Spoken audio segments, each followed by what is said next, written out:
ही है। 1993 से पहले बीपी का नॉर्मल रेंज 160 to 100 होता था। कॉकरेन डेटाबेस 18 की आप रिपोर्ट देखिए। अब ये क्या हो गया कि उसको कुछ साल के बाद 140 to 90 बताया गया, और इसके बाद यानी कि कुछ और साल के बाद ये 140-19 से घटाकर फिर से उसको 120 से 80 बनाया गया।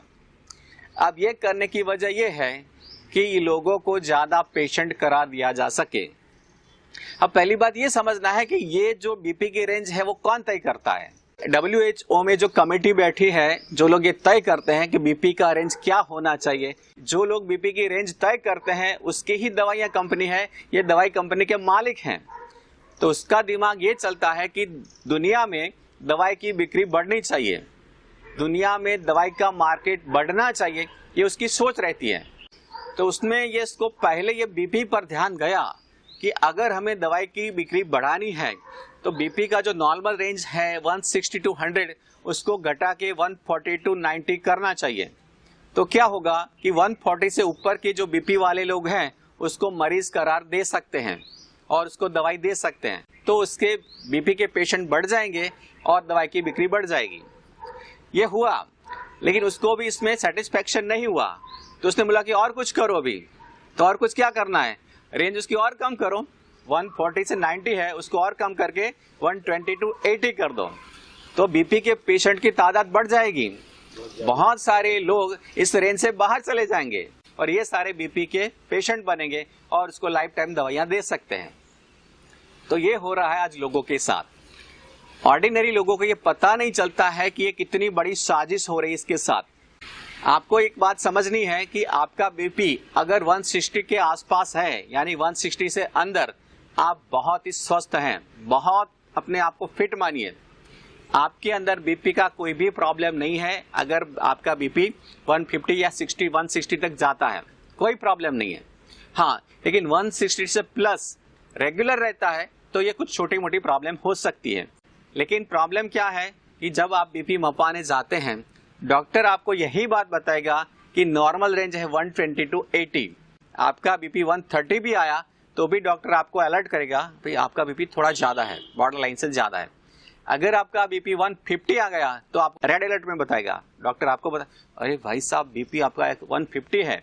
इससे ऊपर बीपी वालों की बहुत गहरी जांच कराएंगे डॉक्टर। एक्चुअल में ऐसी कोई जरूरत नहीं है। चलो डॉक्टर आपको कुछ भी बोलते हैं, लेकिन आपको ये क्लैरिटी रखनी है कि 160 तक आपका बीपी है तो आप पूरी तरह से फिट हैं, कोई प्रॉब्लम नहीं है। आपको आपके दिमाग में समझना है कि मैं बहुत स्वस्थ व्यक्ति हूं, और अगर आपका बीपी आता है तो सबसे पहले आपको शाबाशी देनी चाहिए, हाँ शाबाश बेटा तेरा बीपी बहुत अच्छा है, खुश हो जा। अब आपको इसमें पता नहीं है 160 से 120 तक का बीपी का रेंज घटाया गया, इसमें लाखों की नहीं करोड़ों की संख्या में बीपी के पेशेंट नए बन गए। अब ये लोग सारे दवाइयां लेने ही वाले हैं, क्योंकि उसने खुद ने मान लिया कि मैं बीपी का पेशेंट हूं, वो दवाई लेने ही वाले हैं। और इससे जो मार्केट बन गया, उसका जो एक रेवेन्यू बन गया, एक बहुत बड़ा रेवेन्यू आ गया।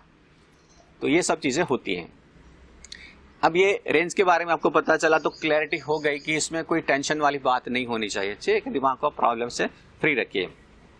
अब मेन बात कि इसका हल क्या है। बीपी रेगुलर ज्यादा रहती है 160 से ज्यादा, तो कुछ इसके लिए ट्रीटमेंट चाहिए। ट्रीटमेंट के बारे में भी मैं आपको बताऊंगा। लेकिन एक बड़ी प्रॉब्लम यह है कि बीपी जब आप मपाने जाते हैं कहीं हॉस्पिटल में या कोई डॉक्टर के पास, तभी एक बड़ी प्रॉब्लम होती है। वहां पे उसका माइंड है एकदम नेगेटिव रहता है, एकदम घबराहट में रहता है, इससे बीपी ज्यादा ही आने वाला है। हॉस्पिटल के अंदर व्यक्ति का बीपी थोड़ा सा ज्यादा आएगा और उस टाइम डॉक्टर उसको बोलेगा कि देखो आपका बीपी ज्यादा है। आपका बीपी ज्यादा आया तो एक्चुअल में बीपी ज्यादा नहीं है, एक्चुअल में बीपी आपका नॉर्मल ही है, लेकिन सिचुएशन की वजह से या फीलिंग की वजह से आपका बीपी ज्यादा दिख रहा है। तो इस वजह से दिख रहा है। इसके लिए आपको यह करना चाहिए कि आपको बीपी मपाने के लिए कभी बड़े हॉस्पिटल में या बड़े डॉक्टर के पास जाना ही नहीं चाहिए। उसमें क्या होता है कि जितना बड़ा हॉस्पिटल और जितना बड़ा डॉक्टर, इतना बीपी ज्यादा आएगा। आपको अगर डाउट है कि मेरा बीपी मुझे चेक करना है, कोई डाउटफुल है, तो जब भी आप बहुत खुश हैं, बहुत पॉजिटिव हैं, उस टाइम बीपी मापिए। जब आप फैमिली के साथ बैठे हैं, बस ऐसे टीवी देख रहे हैं, कोई कॉमेडी शो देख रहे हैं, या आप कहीं बाहर घूमने के लिए बहुत एंजॉय माइंड में है, उस टाइम बीपी मापिए, चेक कीजिए, और उस टाइम जो बीपी आएगा ये आपका सही बीपी होगा। अगर आपको रियल में बीपी है, यानी 170 से ज्यादा 180 बीपी नॉर्मल रहती है, तो आपको कुछ इलाज की जरूरत है। तो क्या इलाज करवाना चाहिए? तो सबसे पहले आपको ये समझना है कि कौन सी चीजें आपका बीपी बढ़ाती हैं, वो चीजें आपको छोड़नी है, इससे भी आपका बीपी थोड़ा कम हो जाएगा। तो ऐसी दो चीजें हैं, दो खतरनाक चीजें हैं जो बीपी बढ़ाती हैं, वो है रिफाइंड ऑयल और दूसरी चीज है व्हाइट सॉल्ट।